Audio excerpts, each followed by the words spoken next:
Have you ever been into one of those shops where it's packed out with fragile things and you know, kind of trinkets everywhere, shelves that are crowded with stuff, you hardly dare kind of pick something up. It feels like it's elbows in, hang on to your bag, you know, that kind of thing. Baggy sleeves are an absolute no-no. And everywhere you look, there are those friendly signs that say, do not touch, or breakages must be paid for.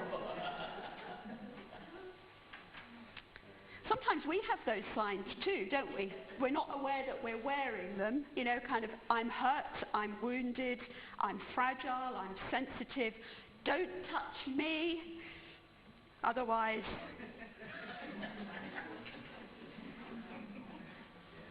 The story is told of a visitor who went into a shop full of such trinkets, and she was desperately trying to see the price of something. And have you ever done it? You know, you've kind of peered under the shelf to try and see if the price is underneath, you know, and you walk around the back to see if you can get the, you know the picture. And a voice behind her, as she was trying to peer at something and trying to find out the price, the voice behind her said, "Feel free to pick it up." And she went, "Oh." And the voice said, "Don't worry, you can rely on our store policy." So she looked up expecting to see, you know, breakages must be paid for. And the sign said, "If you break something, please tell us so we can forgive you." Wow. Wow. That's, what a change. Quite different, isn't it? And she went on to ask the shopkeeper, "Do things still get broken?" And she said, "Oh yes, they do, from time to time. But because people are more relaxed, not that often." It's worth thinking about, isn't it? And it made me think that actually that's the sign he holds up for us, doesn't it? Please tell me when you've broken something or when you are broken so that I can forgive you. I was looking at forgiveness last week. If you were here last week, you would have heard me talk about one of the parables that Jesus told. And I'm still thinking about forgiveness this week. Forgiveness is very much occupying my mind at the moment. And that's because many of you will know that 4 of us are going off to Israel this time next week. In fact, we'll probably be on the aeroplane now. And going to participate in Nazareth Hospital's week of, I think it's healing, forgiveness and well-being, or something like that. So forgiveness is a very strong theme in the week. So I have been doing a lot of thinking about forgiveness. So here it is again, a different angle. Today we're going to look at Joseph and what happened with him and his brothers. So let's begin by reminding ourselves of, in a nutshell, the story of Joseph. I'm sure you know it well, but just to remind ourselves why he ended up where he did. He was, of course, his father's favourite son. He was favoured by Dad. That wasn't popular with his brothers. He had visions, and he wasn't very wise in the way that he shared them with his brothers. They threw him in a pit. They sold him to travellers. His brothers then lied to their father about what had happened to him. And the travellers took him to Egypt. They made him a slave in Potiphar's house, and life was on the up. Life was good there. He was given responsibility. But Potiphar's wife took a fancy to him, and he rejected those advances, so she cried rape. And he was back in a pit. Back in prison. He interpreted dreams of the cupbearer and the baker. They came true. And the one that was released said, "I will remember you. I will remember." 2 years on, he was still in prison. And eventually, when Pharaoh started to have those dreams, he was remembered, brought before Pharaoh, And of course, you know how that story ends. He was then given the responsibility of managing the mammoth harvests in order to preserve food for the mammoth famine that was to come. And I tried to work out, I think it's a period of about 13 years between him sharing his dreams with his brothers and arriving at the point where Joseph's brothers are now in front of him. If you remember, Joseph's brothers had come to Egypt for food because famine had hit their land too. And they had no idea that the chap who was handing out the food in front of them was Joseph. So I'm going to read from Genesis chapter 45.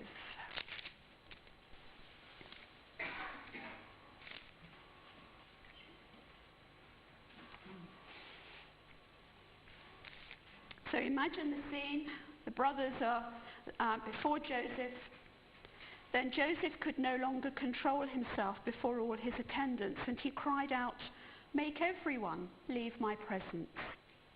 So there was no one with Joseph when he made himself known to his brothers. And he wept so loudly that the Egyptians heard him, and Pharaoh's household heard about it. Joseph said to his brothers, "I am Joseph. Is my father still living?" But his brothers were not able to answer him because they were terrified at his presence. He must have looked awesome, mustn't he? He must have looked awesome. Then Joseph said to his brothers, "Come close to me."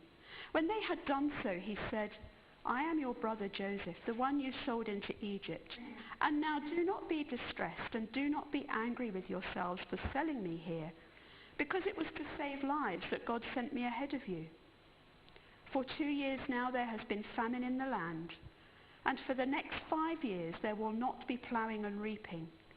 But God sent me ahead of you to preserve for you a remnant on earth, and to save your lives by a great deliverance.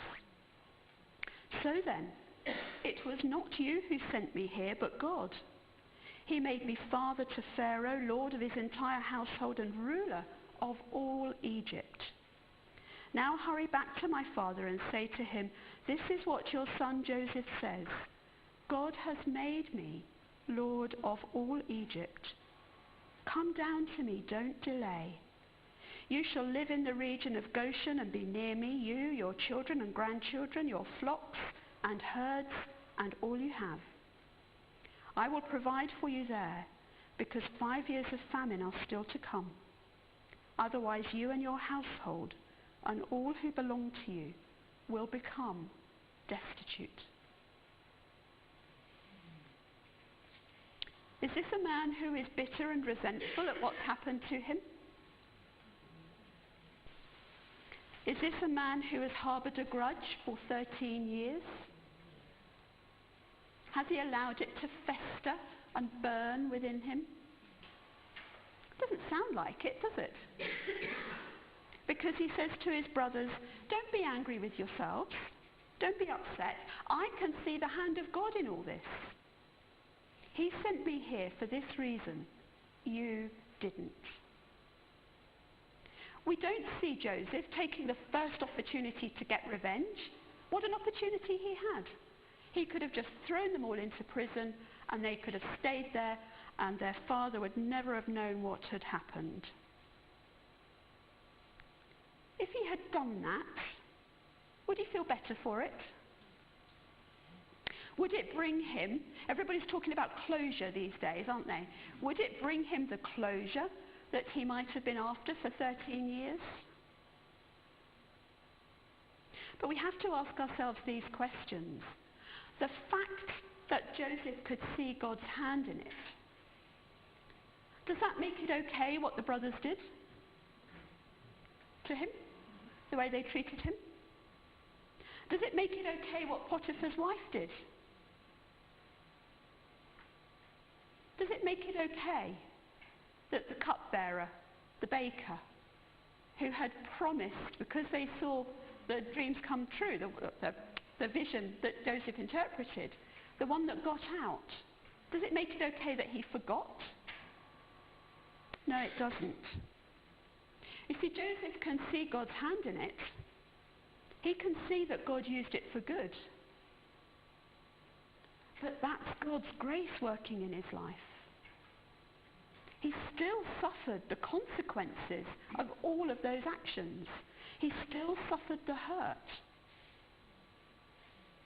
And one of the stumbling blocks, I think, when we are confronted by the need to forgive, is that it feels like we're letting the other person off the hook.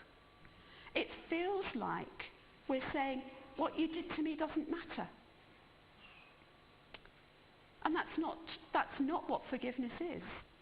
Forgiveness is not saying, it doesn't matter what you did to me. It isn't about forgetting. It isn't about turning a blind eye. And neither does it mean that the offender is exempt from justice. I've been quite taxed as I've been thinking about this subject, because things have come to my mind that I've suddenly thought, oh, did I forgive the person who stole my car 20, 30, 25 years ago when I was in London? Have I forgiven that person, or have I just let it go? Is letting it go the same as forgiveness? No. Because forgiveness requires a decision, doesn't it? Stephanie Thornton, who's written a lot about forgiveness, she's a psychologist, so she comes at it from that angle.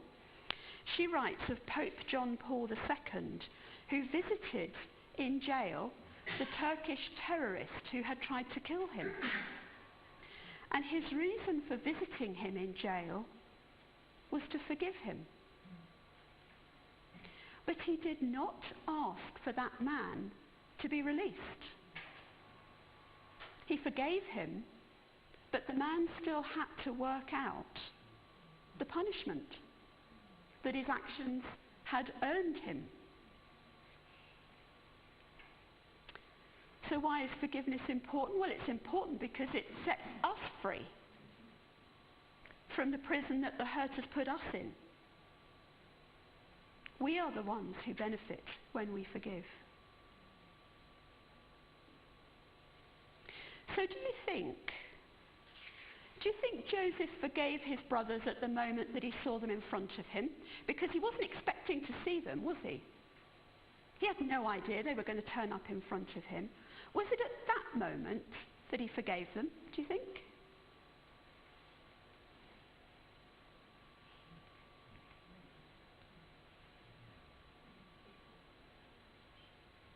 Scripture doesn't tell us, but I'm with you, Jan. I think he forgave them long before that moment. Because what we see in that moment is an outpouring of grace and forgiveness, isn't it? I wonder if in all the tough times he had thought, why am I here? What's going on here? And the same reflection that enabled him to say to his brothers, God intended this for good, had enabled him to walk that path of forgiveness. Because he was at a point where he could stand back and say, I can see God's hand in this. I am not blaming you.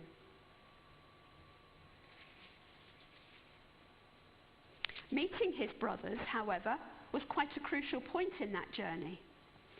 Because how often do we think we've forgiven somebody only to meet them and those feelings come up and we think, oh dear, I thought I'd sorted this.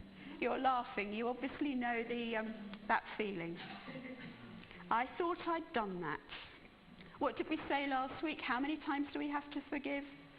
70 times always. So often we decide to forgive, don't we? We get to that point where we think, I can begin the journey. And that might take years, a lifetime, to get to that point. and we see the person or something comes to mind and we're awash with negativity. Joseph isn't in that place, I don't think. He is able to offer reconciliation.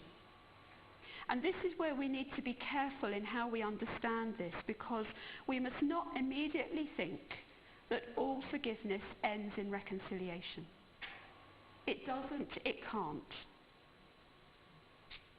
Some reconciliation may never be possible. Never. Some reconciliation may not be desirable, may be dangerous to even go down that road. So we must not kid ourselves that forgiveness without reconciliation is some kind of second-class forgiveness. It is not. But assuming that we've got to be reconciled could be a barrier to starting the journey.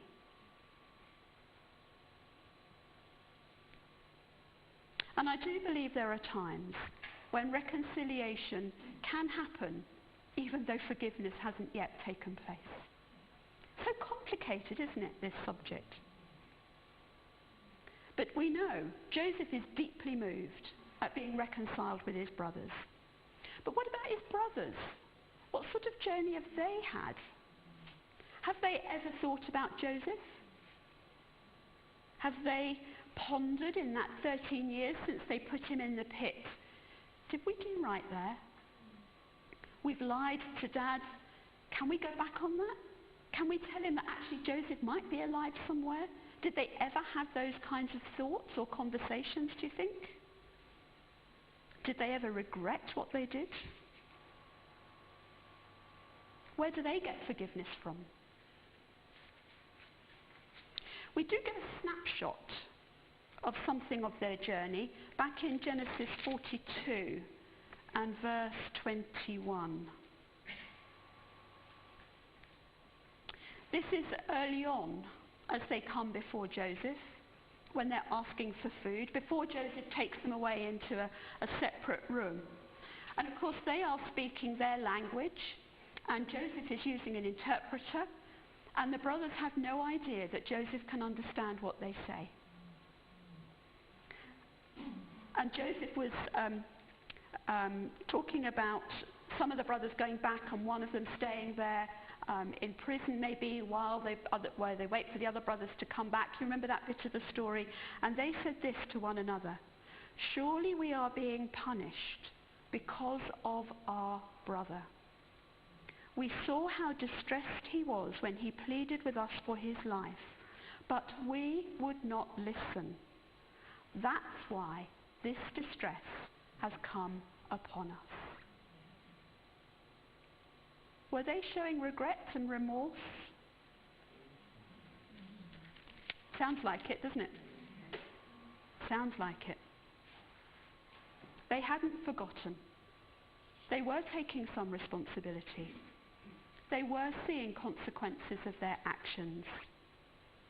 And this must have moved Joseph. In fact, it says he turned away so that they couldn't see his tears. Their journey to forgiveness, however, was not complete, because we get another snapshot when their father died at the end of Genesis.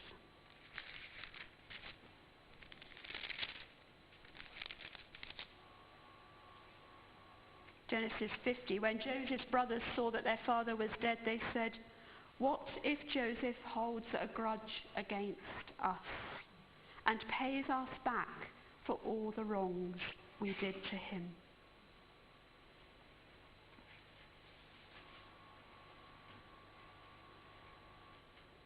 I guess they were worried that their father, being alive, had protected Joseph from taking any revenge.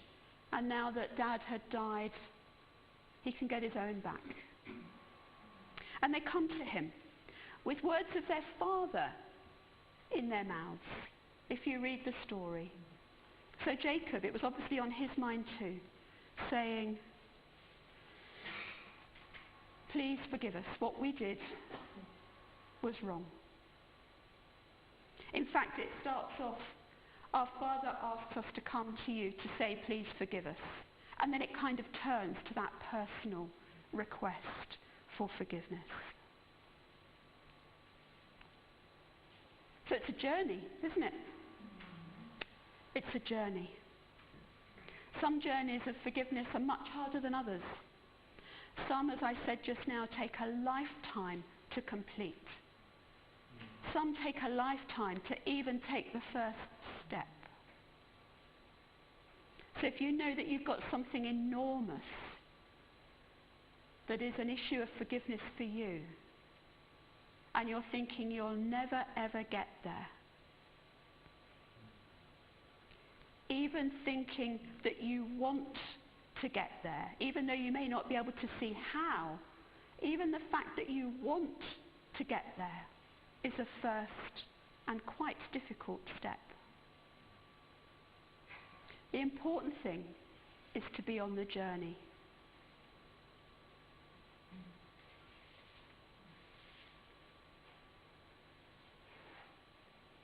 And God is ever ready to forgive us when we go to him.